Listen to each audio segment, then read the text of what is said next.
अगर आप ये ख्वाब संजो के बैठे हो कि आपका एसआईपी आपको भविष्य में 1 करोड़ रुपए देने वाला है, तो वो 1 करोड़ रुपए नहीं मिलने वाला है। ये धोखा निश्चित होगा, सबके साथ होगा, जितने भी लोग एसआईपी म्यूचुअल फंड में इन्वेस्ट करने वाले हैं। हमें एसआईपी नहीं करना, सिर्फ स्मार्ट एसआईपी करना है। ये बात मैं पहले भी कर चुका हूं, लेकिन बहुत फ्रीक्वेंट नहीं करा है। आज जोर दे करके पूरा सेशन बस इसी के ऊपर हम बात करने वाले हैं कि सर एसआईपी नहीं करना है, स्मार्ट एसआईपी करना है। आज के सेशन में हम बात करेंगे डबल योर एसआईपी रिटर्न। अपने एसआईपी रिटर्न को 2 गुना कैसे करें, उस धोखे से बचे कैसे। और एक और सवाल का जवाब आज के सेशन में हम देंगे। मुझसे किसी ने पूछा कि अगर एक 20-22 साल का लड़का अभी भी कामकाज शुरू कर रहा है तो उसका पहला इन्वेस्टमेंट एसआईपी ही होना चाहिए या कुछ और होना चाहिए। जिसे स्टॉक मार्केट की कोई समझ नहीं है, इन्वेस्टमेंट की ज्यादा समझ नहीं है, उसका पहला इन्वेस्टमेंट क्या होना चाहिए। तो आज उस बात का भी जवाब दूंगा। सर उसका पहला इन्वेस्टमेंट एसआईपी नहीं होना चाहिए। मैं स्टॉक मार्केट की बात नहीं करूंगा, ना ही एसआईपी होना चाहिए, ना स्मार्ट एसआईपी होना चाहिए। उसका पहला इन्वेस्टमेंट कुछ और होना चाहिए, जो आज के सेशन में हम वो भी बात करेंगे। ठीक है सर, तो हम बात करने वाले हैं आज डबल योर एसआईपी रिटर्न। सबसे पहले चीज, एक चीज समझिए सर, जितने भी लोग एसआईपी में इन्वेस्ट करते हैं, 2 तरह के इन्वेस्टर होते हैं, एक पैसिव इन्वेस्टर, एक्टिव इन्वेस्टर।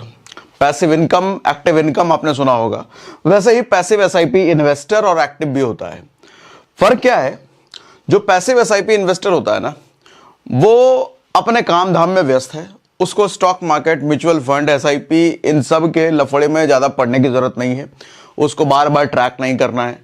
उसने एक बार फिक्स कर दिया है कि मेरे मंथली मेरे अकाउंट से 500, 1000 या 5000 जितने का भी एसआईपी उसने करा है वो कटता रहे। बाकी वो कैसा जा रहा है नहीं जा रहा है मुझे पता नहीं, क्योंकि जिसने एसआईपी करवाया है उसने उसको ये बोल दिया है कि भैया लॉन्ग टर्म में ये ग्रो होगा ही होगा, अप डाउन चलता रहता है, तो उस अप डाउन की आपको चिंता करनी नहीं है, लेकिन लॉन्ग टर्म में बढ़ेगा ही बढ़ेगा।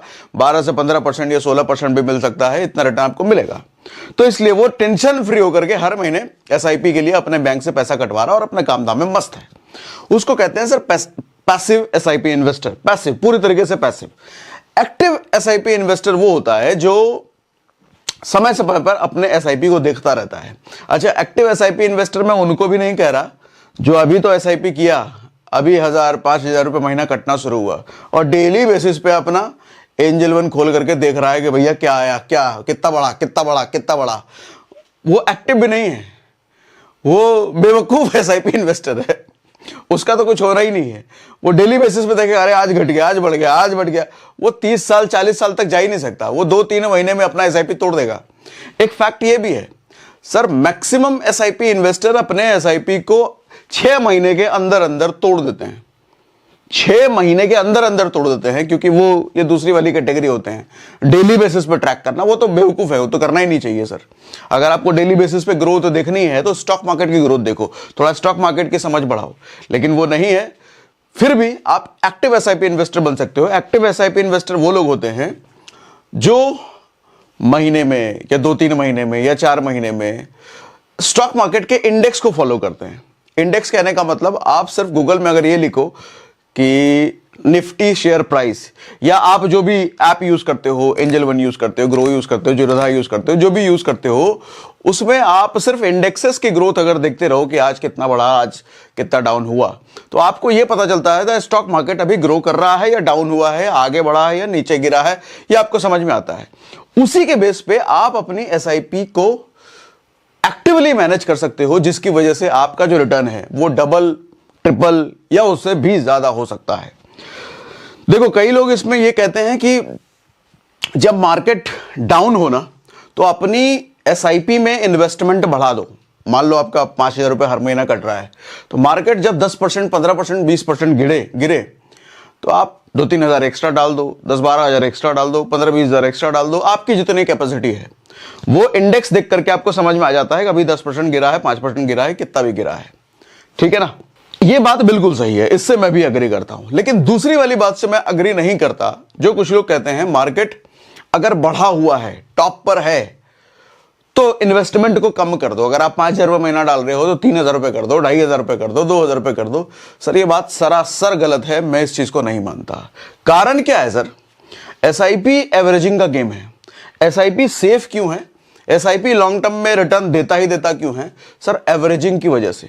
मार्केट जब अच्छा परफॉर्म कर रहा है, मार्केट जब अच्छा जा रहा है, तो आपको नो डाउट एसआईपी अच्छा रिटर्न देगा।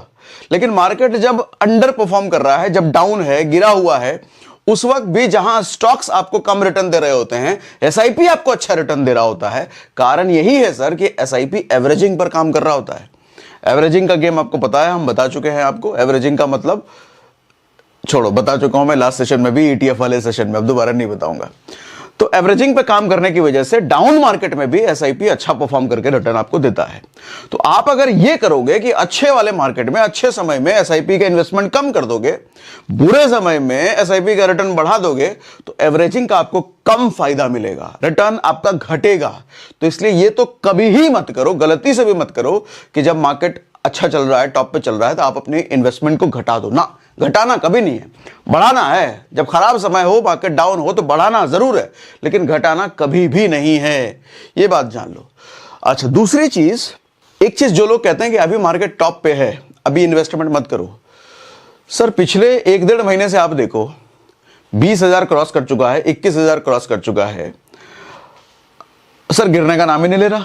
लोग आस में बैठे हैं कि 21,700 600 चल रहा है, तो भैया 20,000 आएगा तो हम इन्वेस्ट करेंगे। सर आपको क्या पता वो 21,000 से 22,000 चला जाए, 23,000 चला जाए, 24,000 चला जाए, और भविष्य में तो निश्चित ही जाना है। स्टॉक मार्केट में कोई ये प्रेडिक्ट नहीं कर सकता सर कि मार्केट किस वक्त गिरेगा या गिरेगा ही गिरेगा, ये प्रेडिक्शन मुश्किल है। अच्छा, क्रैश तय है, एक क्रैश तय होता है 5-6 साल या 10 साल के अंदर, एक बार क्रैश तय होता है, मार्केट गिरता है, लेकिन कब वो नहीं पता। आज अगर 21,500 पे मार्केट चल रहा है, तो हम सोच के बैठे हैं कि 20,000 होगा तब हम इन्वेस्टमेंट शुरू करेंगे। सर वो 21,500 22,000 चला जाएगा, 23 चला जाएगा, 24 चला जाएगा, ये पॉसिबिलिटी है, और लेकिन 20 पे ना है, फिर तो आप इन्वेस्टमेंट करोगे ही नहीं 2-4-5 साल तक, फिर तो आपका इन्वेस्टमेंट का टाइम खराब हुआ। तो इसलिए ये सोच के बैठना कि अभी मार्केट टॉप पे है, अभी इन्वेस्टमेंट ना करें ना। आपको नहीं पता सर वो टॉप पे है, अभी क्या पता और अगला टॉप आने वाला हो, क्या पता अगले और ग्रो होने वाला हो, आपको नहीं पता ना। तो दूसरी ये सोच भी गलत है कि भी मार्केट टॉप पे है, अभी इन्वेस्टमेंट नहीं करना। ये सोच के कोई इन्वेस्टर ये सोच करके नहीं करता, ठीक है। तो ये समझ में आया सर, एक्टिव एसआईपी इन्वेस्टर ये होता है कि समय समय पर मार्केट को ऑब्जर्व करता रहता है। मार्केट अगर डाउन है तो अपनी इन्वेस्टमेंट बढ़ाता है, लेकिन मार्केट अगर अप है तो अपनी इन्वेस्टमेंट घटाता नहीं है, ठीक है। अब बात करेंगे स्मार्ट एसआईपी इन्वेस्टर कौन होता है, मगर उससे पहले थोड़ा सा मैं आपको सच्चाई से वाकिफ कराना चाहता हूं कि हमें स्मार्ट एसआईपी की जरूरत क्या है, क्यों हमारे साथ एसआईपी में फ्रॉड होगा, धोखा होगा, स्कैम होगा, निश्चित होगा। जो एक्सपेक्टेशन हम लेके चल रहे हैं वो नहीं मिलने वाला। दिखाता हूं सर, एसआईपी कैलकुलेटर मैंने खोल लिया, गूगल में सर्च करोगे आप एसआईपी कैलकुलेटर, बहुत सारे खुल जाएंगे। यहां पे देखो सर, 5,000 रुपए मैंने अमाउंट डाला हुआ है, ठीक है। 15% में एक्सपेक्टेड रिटर्न ले रहा हूं जो एसआईपी में मिल जाता है। इन्वेस्टमेंट पीरियड मैंने 40 साल ले लिया है, आप यहां पे 30 साल करो, 20 साल करो, अपनी मर्जी। लेकिन कोई भी म्यूचुअल फंड एसआईपी मिनिमम 15 साल से नीचे तो मत करना, क्योंकि एसआईपी का फायदा लॉन्ग टर्म में मिलता है, कंपाउंडिंग का फायदा आपको लॉन्ग टर्म में मिलता है। लोग इस बात से भी कंफ्यूज रहते हैं कि ज्यादा पैसा अगर एसआईपी में हम डालेंगे तो ज्यादा रिटर्न मिलेगा। गलत बात। पूरा एक डिटेल सेशन हमने इस पर भी कर रखा है। मैं क्या करूं, मुझे खुद ही नहीं आता क्या थंबनेल क्या टाइटल है। आप देखोगे ना तो आपको मिल जाएगा, ढूंढना उधर फाइनेंशियल प्लानिंग, सागर सिन्हा फाइनेंशियल प्लानिंग सर्च करना, कई सारे सेशन होंगे, उसमें से कोई मिल जाएगा आपको।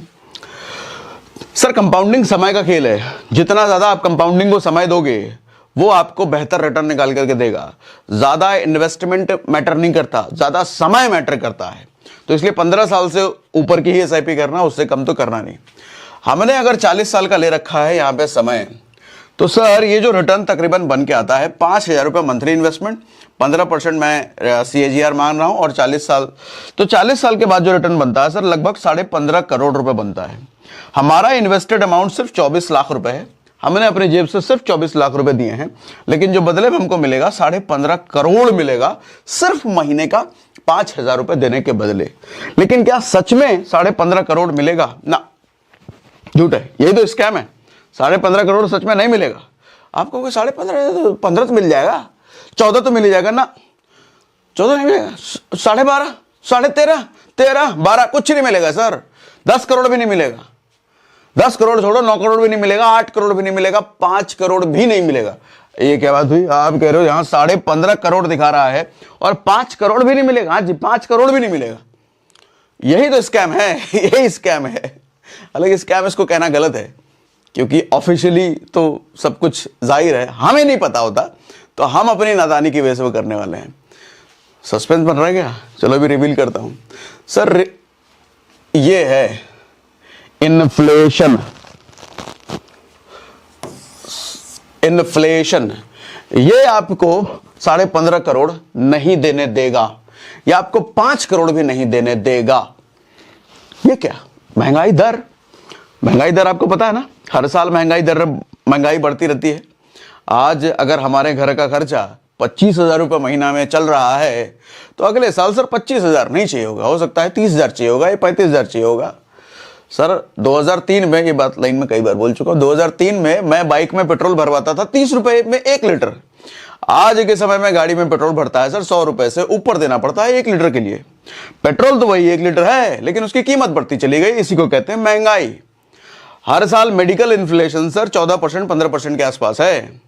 तो आज अगर किसी बीमारी का इलाज हॉस्पिटल में इलाज कराने में किसी को 1 लाख रुपए का खर्चा है, सर अगले साल 1,15,000 रुपए देना पड़ेगा सेम बीमारी सेम इलाज कराने के लिए। ठीक है, तो ये महंगाई है। अच्छा, जब बात हम 40 साल की कर रहे हैं, तो 40 साल का सर कंपाउंडिंग करके देखो, इधर भी कंपाउंडिंग होगा, इधर भी कंपाउंडिंग होगा। जो कंपाउंडिंग आप रिटर्न्स में देख रहे हो, वही कंपाउंडिंग इन्फ्लेशन में भी देखना होगा। यहां पे ऑप्शन है सर, हम अगर इसको यस कर दें तो इन्फ्लेशन एडजस्ट करके हमारे को अमाउंट दिखाएगा। मतलब जो देखो बैंक में तो 15.5 करोड़ आएंगे, लेकिन वो 15.5 करोड़ की औकात 15.5 करोड़ नहीं होगी। यस अगर हमने कर दिया और कैलकुलेट किया, तो अब देखना सर 2 करोड़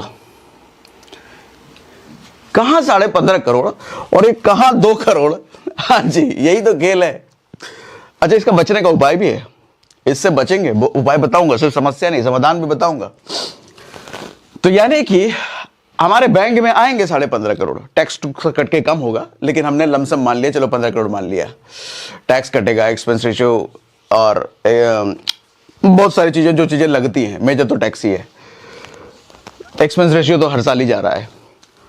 तो 15 करोड़ भी अगर हम माने हमारे पास आ रहा है, तो उस समय 15 करोड़ की औकात क्या है सर? ये है औकात 2 करोड़। इन्फ्लेशन, अच्छा ये इन्फ्लेशन 6% के आसपास से एडजस्ट किया है, यहां पे देखो लिखा है।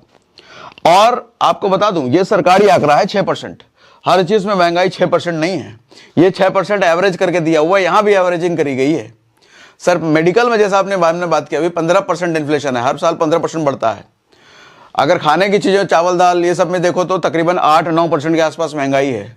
सर हर सेक्टर में अलग अलग टाइप से महंगाई है, इसने एवरेज करके बोला है 6%, यानी कि कई जगहों पे हमें ज्यादा भी देना पड़ेगा ना। तो 2 करोड़ भी ना हो सकता है, क्या पता हमें 1.60 मिले या 1.5 करोड़ मिले। तो कहां हम 15 करोड़ की एक्सपेक्टेशन पाले बैठे हैं, लेकिन मिलेगा हमको सिर्फ 1.5 करोड़। मिलेगा तो 15, उसकी औकात 1.5 के बराबर होगी, कहने का मतलब ये है। तो फिर एसआईपी तो फालतू है, फिर क्या करें हम? छोड़ दें क्या? ना, छोड़ना भी नहीं है सर, छोड़ना भी नहीं है, करना तो है ही है, करना तो है ही है। समाधान बताता हूं, समाधान क्या है, लेकिन उस समाधान से पहले दूसरे सवाल का जवाब देता हूं जो शुरुआत में हमने पूछा। 20-22 साल का लड़का अगर अभी जॉब शुरू कर रहा है या कमाई शुरू कर रहा है किसी भी तरीके से, तो उसका पहला इन्वेस्टमेंट क्या एसआईपी ही होना चाहिए, जहां वो स्टॉक मार्केट के बारे में ज्यादा नहीं पता। अच्छा, स्टॉक मार्केट जानता है, फिर भी क्या पहला इन्वेस्टमेंट स्टॉक मार्केट में या एसआईपी होना चाहिए या कुछ और होना चाहिए? सर पहला इन्वेस्टमेंट होना चाहिए उसका खुद पर, खुद की जिंदगी को सिक्योर करना। यानी कि आप जो पैसा कमा रहे हो, अगर कल को किसी वजह से आप ही ना रहे, भगवान ना करे ऐसा हो, तो परिवार का क्या होगा? परिवार में पैसे कैसे जाएंगे? तो उसके लिए sir insurance is your first investment. और इंश्योरेंस में भी कई तरह के इन्वेस्टमेंट है, कई तरह के इंश्योरेंस है, मैं सबको साइड करता हूं। सबसे पहले लेके आता हूं सर टर्म इंश्योरेंस। तो आपका पहला इन्वेस्टमेंट, या आपके बाल बच्चे, जिसको भी जानते हो सर पहली कमाई शुरू कर रहा है, उसका पहला इन्वेस्टमेंट अगर कुछ होना चाहिए तो टर्म इंश्योरेंस होना चाहिए। अच्छा, टर्म इंश्योरेंस की बात अभी ले आए तो यहां पे 2 बेसिकली कंफ्यूजन होते हैं जहां टर्म इंश्योरेंस की हम बात करते हैं। एक तो कौन सा टर्म इंश्योरेंस, और दूसरा इसका पॉलिसी टर्म। 60 साल के ले लें, 80 साल के ले लें, 50 साल के ले लें, लोग यहां पर ज्यादा प्रीमियम पे कर देते हैं, उनकी जेब से ज्यादा पैसा निकल जाता है उस चीज के लिए जिसका फायदा वो नहीं लेने वाले। तो सही चीज, सही प्रीमियम देने के लिए, सही टर्म लेने के लिए आपको मैं ले आता हूं अभी पॉलिसी बाजार की स्क्रीन पर। सॉल्यूशन भी बताऊंगा अभी जो हमने प्रॉब्लम क्रिएट करा, बट पॉलिसी बाजार की स्क्रीन पर मैं ले आया। इसका लिंक हमने डिस्क्रिप्शन में आपको और कमेंट सेक्शन में दे रखा है, आप ये कैलकुलेट कर सकते हो जो भी मैं आपको करके दिखाने वाला हूं। सर लाइफ कवर अगर हम 1 करोड़ रुपए लेते हैं, अगर हमारी लाइफ ना रहने के बाद 1 करोड़ हमारी फैमिली को चला जाए ऐसा हम चाहते हैं, तो सर महीने का लगभग 800 रुपए पर मंथ हम दे रहे हैं। ठीक है, अलग अलग कंपनियां हैं यहां पे। बड़ी समस्या मैंने क्या बोला, सही कौन सा है, कैसे चुने। तो एक बड़ा पैरामीटर होता है सर क्लेम सेटलमेंट रेशियो। अगर हम इस कंपनी का चुन रहे हैं तो इस कंपनी का क्लेम सेटलमेंट रेशियो 97% है, इसका 99% है, इसका 99.5% है, अलग अलग वो आप देख सकते हो कि कौन किसका सबसे ज्यादा है। क्लेम सेटलमेंट रेशियो होता है सर कौन सी कंपनी के ने अगर उसके पास 100 क्लेम आए तो कितने % उसने क्लेम पास किया, मतलब लोगों का पैसा दिया, और कितना रिजेक्ट कर दिया, वो होता है क्लेम सेटलमेंट रेशियो। दूसरी चीज, हम अगर इसको यहां पर 2 करोड़ रुपए कर देते हैं तो 2 करोड़ रुपए देने का मतलब, करने का मतलब इधर 1650 रुपए पर मंथ, इधर 1200 रुपए पर मंथ, ये चीजें आप देख सकते हो। प्रीमियम किसका कम पड़ रहा है वो भी देखना जरूरी है। प्लस ये सबसे बड़ा यहां पर लोचा है सर, यहां पर लोग गलती करते हैं। तो लोगों को लगता है कि लाइफ इंश्योरेंस ले रहे हैं तो मैक्सिमम के लिए ले लो सर, 80-85 साल के लिए ले लो। सर एक बात बताओ, आप जब मान लो कल को 60 के हो रहे हो और आपका बच्चा कमाने धमाने लायक हो चुका है, नेक्स्ट जनरेशन वो, तो आप कल को किसी वजह से ना भी रहे तो आपका पैसा अगर उसको ना भी मिले तो भी कोई दिक्कत नहीं है। सर इंश्योरेंस तो तब के लिए होता है ना कि हमारी फैमिली की इनकम कुछ है नहीं, हम ना रहे तो उसका क्या होगा, है ना। तो आप 60 साल के हो चुके हो, फैमिली आपकी इंडिपेंडेंट हो चुकी है, तो आपका पैसा उनको ना भी मिले तो भी चलता है। तो इसलिए सर 60 साल का ही लेना मेरे हिसाब से ठीक है, उससे ऊपर का लेने का फायदा नहीं है। अगर आपको लगता है कि आपकी फैमिली उस टाइम तक सिक्योर हो जाएगी, इंडिपेंडेंट हो जाएगी, पैसा कमाने लग जाएगी, अगर आपको लगता है कि नहीं भैया ऐसा कुछ नहीं है, तब तो 70 का लो, 80 का लो। जितना ज्यादा पॉलिसी टर्म करोगे उतना ज्यादा प्रीमियम आएगा, जितना कम रखोगे उतना कम प्रीमियम आएगा। ठीक है, 52% आप सेव कर सकते हो। अच्छा, एड ऑन जरूर ले लेना, क्योंकि जब आप टर्म इंश्योरेंस के साथ एड ऑन लेते हो, जैसे यहां पर देखो एक्सीडेंटल डेथ का आप कवर लेते हो या कुछ क्रिटिकल इलनेस का, सिर्फ 122 रुपए लग रहा है, सिर्फ 58 रुपए लग रहा है, छोटा सा, और ये बढ़ता भी नहीं कभी। जनरली लोग क्या करते हैं, मेडिकल इंश्योरेंस के साथ एड ऑन लेते हैं, उसका भी सर प्रीमियम बढ़ता रहता है, इसका नहीं बढ़ेगा सर, ये फिक्स हो जाता है एज के साथ। आपका अगर 20 साल की एज में आज आप जितना प्रीमियम दे रहे हो, लाइफ टाइम वही प्रीमियम रहेगा, बढ़ता नहीं है। मेडिकल इंश्योरेंस में बढ़ता चला जाता है, इसमें नहीं बढ़ता। सबसे अच्छा टर्म का ये है, इसीलिए मैं कहता हूं कि टर्म लेने का सबसे सही समय क्या है, जिस वक्त आपको पता चल रहा है टर्म के बारे में, वो सबसे ज्यादा सही समय है। जितना ज्यादा लेट होता चला जाएगा टर्म का प्रीमियम भी बढ़ता चला जाएगा। ठीक है, आपकी एज 20 साल है तो ये सही समय, जितना कम समय में आप ले रहे हो वो सबसे बेस्ट है। ठीक है जी, और अगर कुछ भी ना समझ में आए तो शेड्यूल कॉल कर लेना, फ्री में आपको ये सब कुछ समझाएंगे, कौन सा बढ़िया है खराब है सब बताएंगे, और जरूरत पड़ी तो आपके घर पे आपको बता के जाएंगे। मोस्ट इंपॉर्टेंट चीज sir, claim settlement ratio, free dedicated claim settlement. कई लोगों का मानना होता है कि ऑनलाइन है तो हम पैसा दे रहे हैं, कल को जरूरत पड़ेगी तो ऑनलाइन वाले थोड़ी आएंगे हमारे। सर आएंगे, यहां पर फ्री डेडिकेटेड क्लेम असेसमेंट मिलता है। ये एक डेडिकेटेड टीम है जो आपके क्लेम सेटलमेंट के लिए ही काम करती है, वो आपके क्लेम को सेटल करवाने में मदद करती है। तो ऐसा नहीं है कि ऑनलाइन है तो भैया ऑनलाइन वाले थोड़ी आएंगे, ऑनलाइन वाले आते हैं, ये डेडिकेटेड इसी काम के लिए हैं। ठीक है, अलग से हेल्पलाइन है, आप यहां पे सब कुछ पूछ सकते हो। रिफंड उफंड का भी ऑप्शन है, 10% डिस्काउंट का भी ऑप्शन है। आपके सारे कॉल्स जो भी आप बात करोगे रिकॉर्डेड होते हैं, डेडिकेटेड क्लेम सपोर्ट है। और कुछ ना समझ में आए तो शेड्यूल कॉल, कहा गया शेड्यूल कॉल, सब कुछ पूछो। ठीक है, तो अब हम आते हैं बैक टू द टॉपिक। हमारा जो मेन मुद्दा था, जो समस्या हमने क्रिएट करी थी कि सर 15 करोड़ हमारा 2 करोड़ रुपए हो गया है, उसका क्या करें। सर उसका सॉल्यूशन है step up SIP. Step up का मतलब एक कदम आगे, एक कदम ऊपर, एक कदम आगे। सर स्टेप अप एसआईपी क्या कहता है कि आप जो भी अमाउंट डाल रहे हो, मान लो 5,000 रुपए पर मंथ ही अगर आप डाल रहे हो, तो इस 5,000 रुपए पर मंथ में हर साल एनुअल स्टेप अप करो। एनुअल स्टेप अप क्या होता है? अगले साल से आप 10% अपना बढ़ा देना। अभी 5,000 रुपए पर मंथ डाल रहे हो, अगले साल से उसका 10% यानी कि 5,555 रुपए अगला डालना शुरू कर देना, उसका 10% अगले साल से फिर बढ़ा देना। सर अगर हम यही काम करते हैं तो पूरी काया पलट हो जाती है, हमारा रिटर्न लगभग डबल हो जाता है, कई बार तो और ज्यादा भी बढ़ सकता है।